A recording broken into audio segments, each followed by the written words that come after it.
All right, ladies and gentlemen, guys, we'd like to welcome you to the show. This is your host, DJ Just Jay with Just Dimes ENT. I'm here to tell you guys about a story that I ran across here before I get on the highway because I got to head out of town, but I had to give you guys the story. It's very important. As you guys know, we advocate for children first and families here at the So Do You Dig. This is going to be another illustration as to the points that I've been making on all my stories. Thank you to all the people that have been liking, sharing, and subscribing to the videos. All the people in the comment sections. I can't keep up with all the comments. We just had another video crossover, 120,000 views, which is pretty cool, man. And I thank you guys for that. So let's keep this momentum going. I'm here to bring you guys another story. For the people that are sensitive and can't handle my harsh criticism of this content, then I just ask you guys to click that red X in the top right corner of the video. Just exit my video. You know what we say here. Don't flaggy my video. There's no need to flag my video. Just exit the video if you guys don't want to hear my mouth, or just Google search the title. You don't have to hear my current commentary at all, right? For everybody else, for the 245 people that are here currently, and for the more people that are coming in, for everybody else that's ready for the content, here we go. This story pertains to a murdered man this all spawned over an iPhone XS. Are you guys even familiar with the iPhone XS? I'm not. I don't even know what the hell that is. I just know it's an iPhone. I don't know anything about the generation of it or anything like that. So let me see if I can do this. I'm going to see if I can get this on the screen for you guys, because I don't even know what an iPhone XS is. Let me see.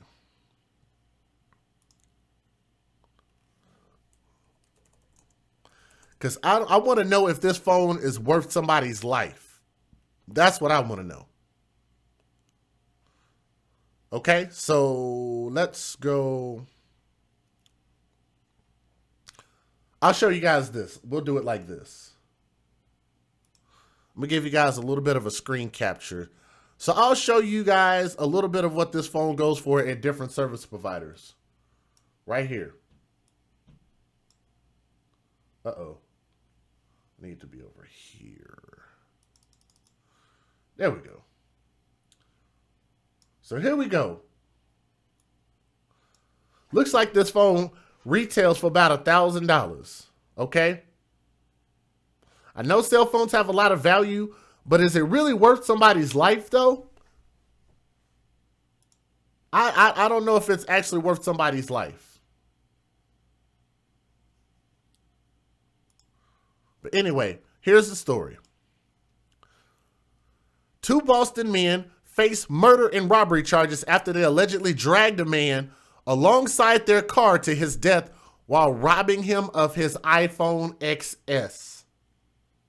The two suspects are 18-year-old Dejon W. Barnes, which you guys will see them on the screen here in a moment, and 23-year-old Kenneth R. Ford, and they are charged with murder after Kemoni Miller, age 18, died on Wednesday.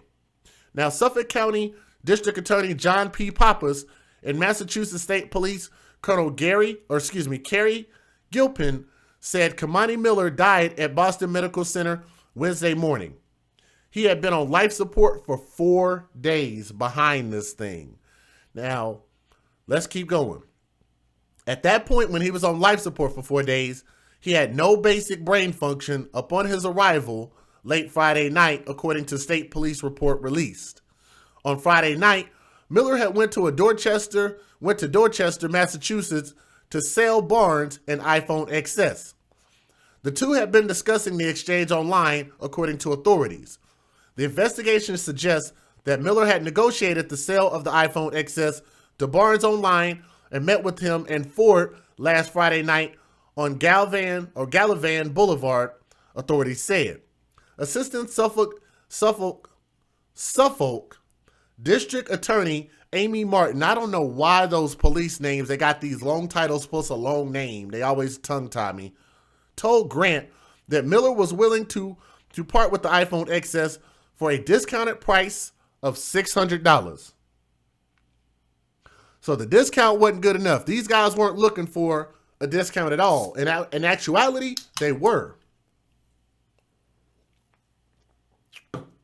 They were looking for a 5-finger discount. They weren't looking for $400 off. They were looking for a 5-finger discount. For the people that are watching the show, do me a favor and hit the thumbs up. It'll share the show and let other people know that we're live, okay? I want to say hi to everybody in the chat.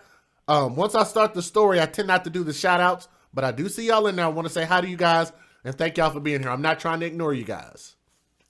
So here we go. Let's keep going. He was going to sell the phone at the discounted price of $600.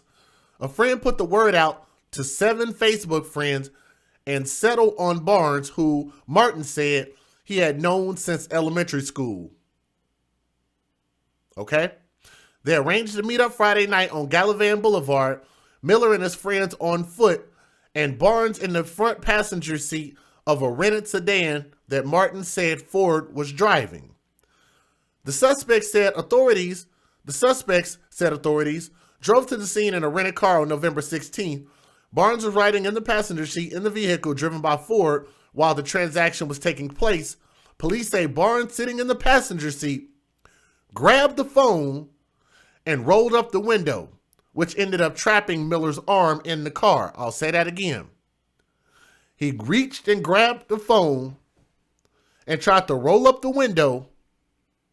So apparently, the gentleman in this story, Kemoni Miller, didn't immediately pull his arm back, and he ended up getting his arm stuck in the car because he tried to roll up the window on him while he was trying to steal the man's phone. Oh, man. Ford immediately sped off and dragged the man for approximately half a mile. Dragged him for a half a mile. And I don't know if it's going to say this in the store. Actually, it does. It says it on this next line. Mr. Ford began to accelerate the vehicle at a high rate of speed, dragging the victim down the road by about half a mile, prosecutor Amy Martin said. And it was a speed estimated by one witness to be about 60 miles an hour. Can you guys imagine that? 60 miles an hour.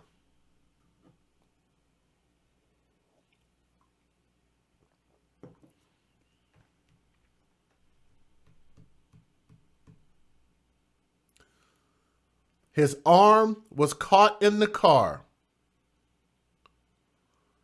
and he took off at a high rate of speed, being held by only his arm.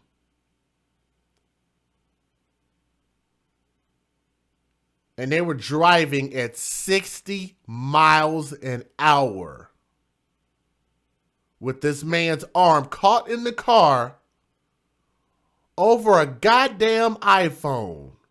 An iPhone XS at that.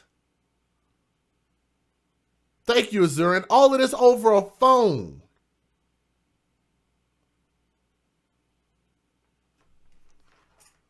Over a smartphone. Now tell me this, guys. How much smarter is this smartphone compared to other smartphones? As some of you guys know, I used to actually work in the cell phone field. I used to be a store manager for a few different stores. So I'm very familiar with cell phones, technology, the upgrades. So let's talk about this. What special features does the iPhone XS have? A better display, more pixels in the display, a better camera, better facial recognition technology, better front-facing, rear-facing cameras, better processor, more storage space, still doesn't have expandable storage.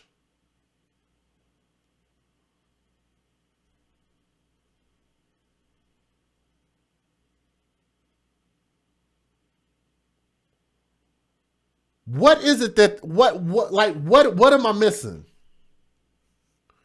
What am I missing that would change your life about this damn phone? That somebody needs to die.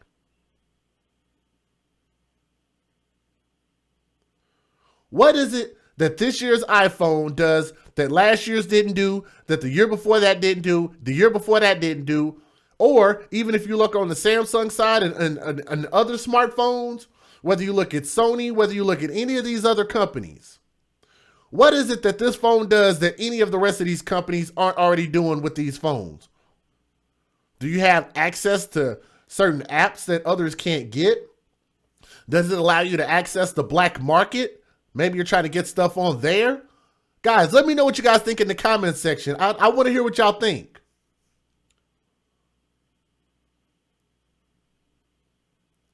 I mean, like, does this phone like guarantee you like some type of, like, what does it guarantee you? What is it that this phone does that's so significant that you're playing, because this was premeditated, to rob this man of his phone?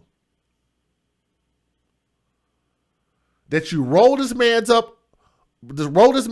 arm in the car, rolled this man's arm up in the car and smashed the gas, topping speeds at 60 miles an hour. It's amazing. I don't even know if they ripped his damn arm off of him.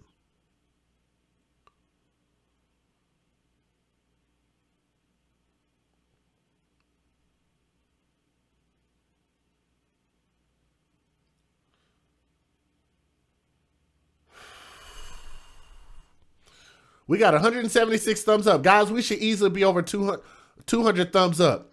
We only got a couple of people that donate to the show. If you guys would, please donate a thumbs up to the show.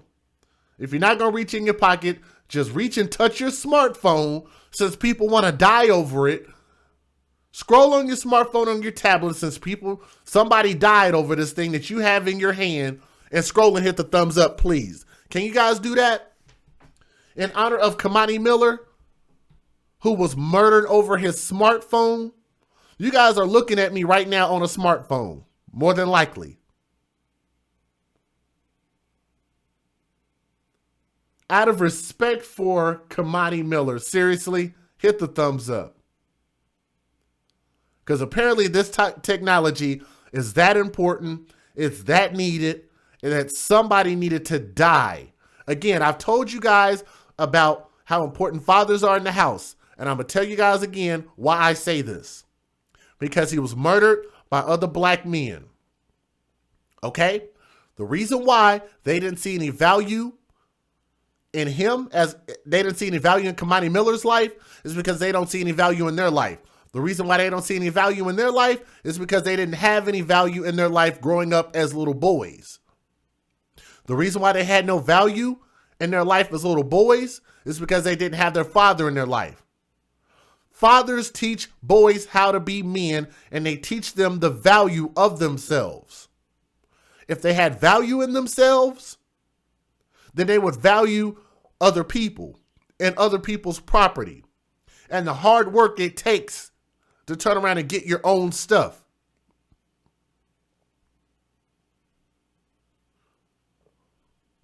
This used to be a very common thing where people would actually get robbed on Craigslist for their property.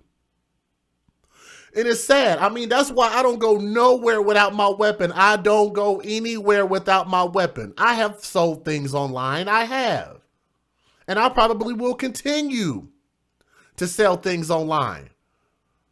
But one thing I will not be doing is going to any type of transaction, any meeting that is not in a public place, and I for damn sure I'm going to be strapped. I'm going to tell you guys this real quick story. I went to go meet a pastor one time in a parking lot, and I think my dad went with me. He was just, my dad's real sketchy like that. He wanted to go with me, so I went and picked him up from his house, and I took him with me. And shout out to my father, hashtag we're the fathers. Shout out to my father. All right. And I went with him, and I ended up meeting up with a church pastor who they just needed some speakers for their church. They needed to upgrade on some speakers. And I met up with him, and I still had my weapon with me because I'm just like, hey, look, I don't trust anybody.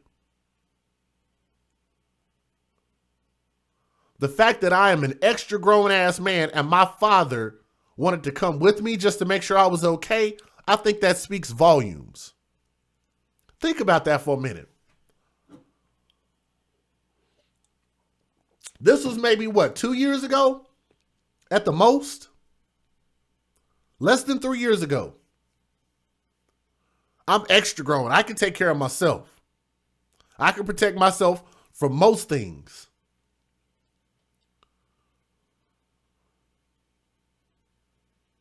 So imagine the fact that you have this 18-year-old boy meeting up with some people that he thought was a friend of a friend to just exchange this brand new phone for some cash. The likelihood that these young hood dudes was going to have $600 for a phone, not likely. You know why? Because what we tend to do in the black community is we tend to take things like this and we do what we call running the price down. You say you're going to sell it for $600, they might have been willing to pay for it if it were maybe $100, maybe $200. $300, $400, $500, $600, they're killing for that. They're killing over weave, they're killing over Jordans, and they're killing over iPhone XSs. Right? The reason why this is happening and the reason why I continue to keep pointing these stories out is because I would never run out of content reporting these stories to show you guys the reason why 50% of the incarceration rate is black men, because we commit half of the violent crimes in the United States of America. We usually perpetrate this violence against ourselves. People try to tell me that the numbers are skewed. Well, screw the numbers. I'm telling you what I know for a fact. Every place I go, every other video, no matter where I go, I'm sorry, I'm not trying to sing no song. I'm not trying to be funny. But every place I've ever gone, it seems like it's always my own kind doing all the violence to each other. Whenever I go to a club, it's a black on black shooting, killing, fighting, anything like that. Anytime there's an incident, a shooting in a parking lot, or any type of violence, even when my cousin died, shout out to my cousin, because we're getting ready to celebrate, I think, 19 years of him being passed, which it don't seem like it's been that long, but it's either 16 or 19 years. Let me see. 19. Yeah, actually, it's been 19 years. Good Lord. My cousin passed away my freshman year of high school.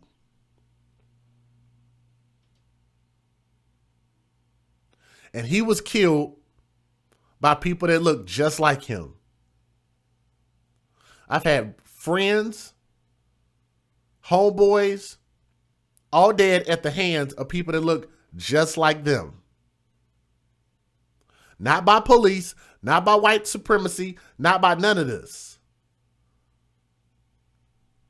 Let me keep going with the story. Let's keep going. While his arm was rolled up into the vehicle, it was estimated by one eyewitness to be that the car was going about 60 miles an hour and it took off about a half a mile down the street. Miller fell from the car and suffered a serious head injury at 60 miles an hour. He was taken to the Boston Medical Center but never regained consciousness. Now check this out, guys. Using cell phone records, text messages, witness statements, video footage, and other evidence, investigators identified Barnes as the person who had offered to buy the phone from Miller and Ford as the driver of the car that had drugged him, authorities said. State police arrested both men early Sunday at a West End party. You guys catch that?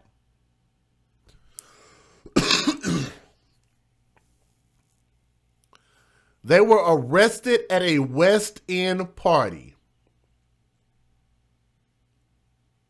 Wow. Wow. Only in America, right? Only in America. Man. Both suspects were arrested early Sunday morning at a party in the West End area. The Dorchester and Roxbury residents were also charged with unarmed robbery. When they were arraigned on Monday, the pair hid behind the door, which you see right there. They were hiding behind the door. They were trying to hide their faces. I'll have that video for you guys here in just a moment. It said, "I have no words." Miller's stunned-looking older brother, Kemoni Miller, said when he was asked what he'd like to say to Barnes and Ford, and he just said the word simply, cowardly. Trooper Genevieve Gibbons found Miller lying in a pool of blood on the side of Gallivan Boulevard shortly before 11:30 p.m. on Friday. Now, these idiots have been held on a $100,000 cash bails. They are scheduled to be back in court on December the 4th, which is right around the corner, and both have pleaded not guilty. Mr. Barnes entirely wants to let this court know that he had nothing to do with the dragging, attorney Chap Delane said. Chap Delane. He emphatically would like the court to know that he is innocent. Now again, cell phone records, text messages, witness statements, video footage, and other evidence was used in the probe by the state police. Miller's friend later told investigators it appeared Barnes was reaching into the glove compartment for the money, but grabbed the phone instead as the car sped off with Miller's arm trapped in the window. And they said this: "It was a senseless act and over a cell phone," Young said. "He is a great father, always involved, well-loved, and very intelligent young man. I'll tell you, my granddaughter is not taking it lightly. She may be one years old, but she knows there's something wrong." And Miller had a daughter who was 1 year old. Keep in mind, he was 18 years old. Keep in mind, we'll come back to that maybe another time. Let me go ahead and show you guys the videos real quick, give you the fair usage, and we'll talk about this a little bit more. Federal law allows citizens to reproduce, distribute, or exhibit portions of copyrighted motion pictures, videotapes, or video discs under certain circumstances without the authorization of the copyright holder. This is called fair use and is allowed for purposes of criticism, news reporting, teaching, and parody, which doesn't infringe of copyright under 17 U.S.C. 107. You guys, do me a favor. If y'all are watching the show, please hit the thumbs up. Hit that thumbs up, please. We got about 411 people here, which is cool. I would like to see if we can reach 500. Please hit the thumbs up. If you're watching on a smartphone, especially if you're watching on an iPhone, please hit the thumbs up. This man died over an iPhone. Hit the thumbs up.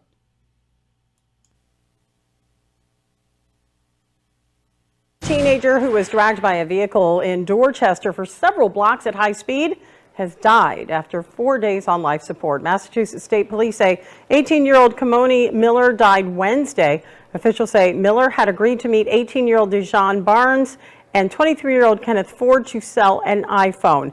Barnes is accused of grabbing the phone and closing the window on Miller's arm as Ford accelerated the vehicle. The two men were originally charged with unarmed robbery and held on $100,000 cash bail. Prosecutors have now approved murder charges for the two. The arraignments on those charges have not yet been scheduled. I want to show you guys this again. This is them hiding their faces. Miller had agreed to meet 18-year-old Dijon Barnes. You guys see him right there in the middle? Can you guys see that? And 23-year-old Kenneth Ford to sell an iPhone. Barnes. Cowardly. I agree with that description. Cowardly. Look at these cowards. Is accused of grabbing the phone and closing. Look at these cowards. We already got your faces. Look at these cowards. The window on Miller's arm as Ford accelerated the vehicle. The two men were originally charged with cowardly. I 100% agree with Kemoni's brother. That is cowardly. Here's the last video, guys, and we're going to go ahead and wrap up. 415 people. If you're watching on an iPhone, please hit the thumbs up. If you're watching on a smartphone, hit the thumbs up. Kemoni Miller lost his life over a damn phone.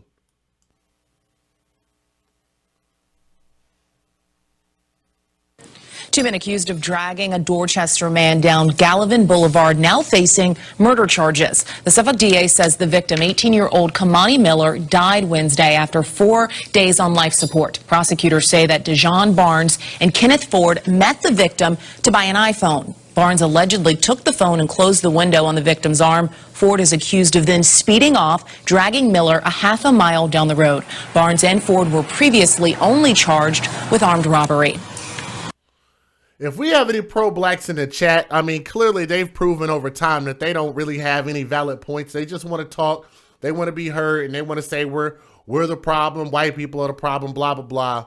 But, guys, this is a long process. Do you guys know how many videos I have that I could do just today alone?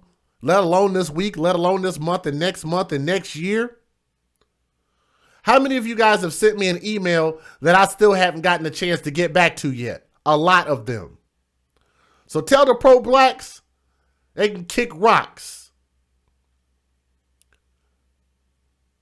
Because at the end of the day, I'm going to continue to make it my mission to show you guys the hypocrisy in everything that they speak from beginning to end. When it comes to the children, when it comes to the fathers, when it comes to the families, and when it comes to the violence. We are the ones doing all the killing here, as Tupac said. They say it's the white man I should fear, but when it's my own kind doing all the killing here, but yet they don't have a response for that. They don't have a response for that at all. Not an intelligent response. These pro-blacks are just like what James Brown said. You know what James Brown said? How many of you guys know you're old school? I know I'm a DJ. But how many of you guys know you're old school? James Brown said, they're talking loud and saying nothing. These pro-blacks and these people that hate us are talking loud and saying nothing, because at the end of the day, all you can say is, if you had any level of conscience, is that this should not have happened. It is wrong. What these two men did is wrong. The coolest thing that you guys can ever do is, when you're wrong, just admit you're wrong. That's the coolest thing you could ever do. People can at least respect you and respect your message. Whenever you make a mistake, you say, you know what? My bad. I read that name wrong. I reported the wrong story. Maybe I cussed when I shouldn't have cussed, or maybe I disrespected this person in a way that they shouldn't have been disrespected. Something. If you do wrong, then say that you did wrong. When we have a point, tell us we have a point. Right? All of this crime has been nonsense. These people are dying over nonsense. Killing 8th grade little girls that are writing essays against gun violence. They're killing and burning baby children, drowning children, dumping them in the rivers. At some point, guys, you have to say to yourself, what we do here at the Soda Dig is we advocate for children first, right? And I understand how some people might get caught up in the convolution when it comes to talking about black men getting dead wrong or black women getting dead wrong. Maybe you guys see it a different way. I get that. But whenever we have people that are perpetrating violence against children and families, where is your argument valid that I shouldn't be saying what I'm saying? When there's a mother that has murdered her kid, her baby, her infant, you tell me, well, what's your excuse? When black men take AK-47s and they shoot at cars, they shoot in the crowds, they shoot at houses and kill children, what's your excuse for that? Nobody is putting a gun in these people's hands and forcing them to do what they do. Once we cross a certain threshold of a mindset, we are held accountable for our actions. I'm going to continue to hold us accountable for our actions. I'm going to continue to be a voice that speaks for the black community and says that we from black people are different than niggas. Understand that. We are not niggas. We are black people. We are Americans. And we are going to separate ourselves from the trash. We are going to let the world know that they don't have to use this God level of discernment. No pun intended. You don't have to use this crazy, ridiculous level of discernment to figure out which black people are good, which black people aren't. We need to start speaking against the trash of our race, because every race has trash. Guess what? Every race separates themselves from their trash. Everybody except us. So while you guys talk about, well, white people do this, Mexican people do this, Asian people do this, well, guess what? If we're going to follow the trend of what they do, then they have people just like me that speak against the trash of their own race. So that's what I'm here to do. So I'm going to continue to prove the hypocrisy against you guys.